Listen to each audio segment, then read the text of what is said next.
Just watched Prey, and let's just say this is not the movie that Predator fans wanted. The Predator is supposed to be a horror movie. This was a Disney adventure movie. It reminded me of a live-action version of Brave. I expected the characters to break out into song at any moment, and if they would have, it wouldn't have surprised me in the least. Why can't I hunt with the boys? This was an adventure story, and it was a story about a young girl who wants to be masculine. She wants to be a great hunter and as violent and deadly as the rest of the men in her tribe. But the men in her tribe are jerks, and they tell her, stay home and pick the berries. But she proves them all wrong in the long run by going out and killing the most deadly predator in the galaxy in a violent and masculine way. And it's interesting that this is the direction that they took this movie. I feel like that the creative was set by the suits and powers that be from high up above. You can almost hear the conversations going on behind closed doors of adventure movies are more marketable than horror movies, and let's reach the broadest possible audience, and keep it PG-13, not rated R, and all those things that shouldn't be talked about at all when you're discussing the Predator IP in general. And because they took it this route, the Predator wasn't even important in the storyline. It being a tale of a young girl on an adventure, the Predator could have been swapped out with anything, a lion, a wolf, a bear, and it would have had zero bearing on the story arc. And that's kind of a shame because the Predator is one of the cooler characters that exist, period. And the whole thing did come off very juvenile and very generic. The writing was very bland and heavy-handed at times, at most of the time, really. As in, an ant gets eaten by a rat, and a rat gets eaten by a snake, and the snake is killed by the apex predator. And they really spoon-fed you all of the points that they were trying to get across with the movie. And that dovetails straight into also this movie is supposed to be a period piece that takes place in the Great Plains of America, but it wasn't the Great Plains, it was Canada, is what it looked like to me. And the period piece aspect of it fails right away when all the characters start speaking perfect English right off the bat and tossing around their perfectly shampooed hair. The bad guys that show up are these French trappers who are cartoonishly evil and dumb. And also, they only exist to give the Predator cannon fodder to go around and kill in these generic and tepid ways. And when you were expecting ultraviolence, because they did build up like it was going to be ultraviolence, they cut away every time. And again, that goes back to, this is a PG movie with just enough violence to make it PG-13. And that's obviously done on purpose.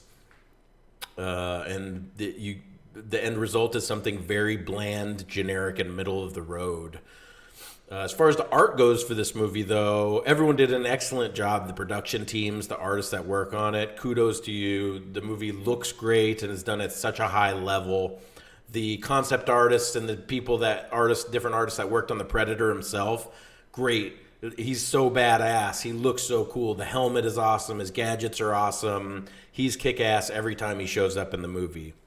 Some of the other VFX wasn't quite sitting right in the plate. There were some comp issues going on and also some issues with the animation and CG animals that were throughout the movie where it definitely fell into that uncanny valley range where they weren't quite believable. But CG animals are very difficult to do, and it's a really tough task to achieve at a 10.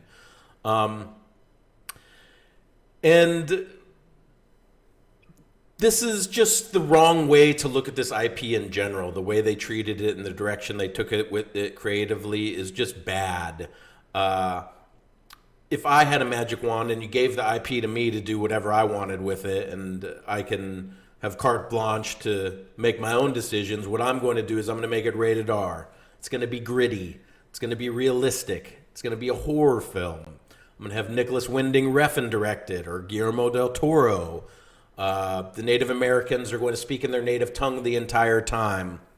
Subtitles, because this is a movie for adults, not 13 to 16-year-old juveniles.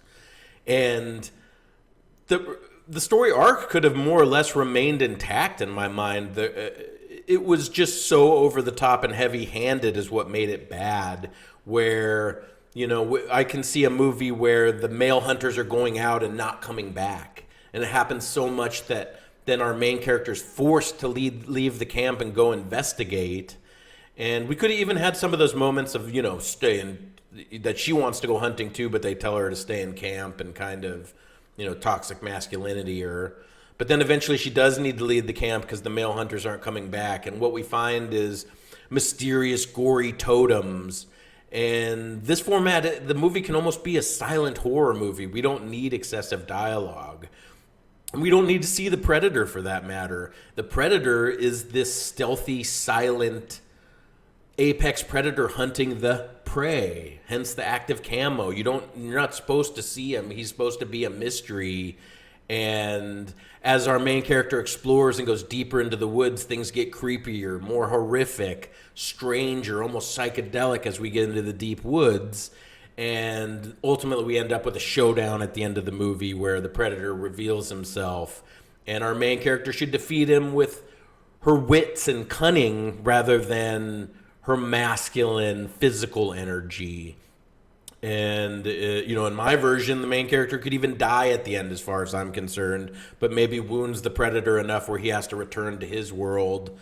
And so by doing that, she, in fact, gives her own life to save the tribe or something along those lines. But it is a woulda, coulda, shoulda, and there's infinite other scenarios that I think better realize what this property is supposed to be than what we got. So if you're a true fan of horror and the Predator, skip it.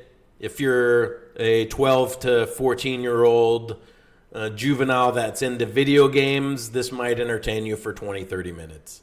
And that's it for my review of Prey. Thanks for watching. Until next time.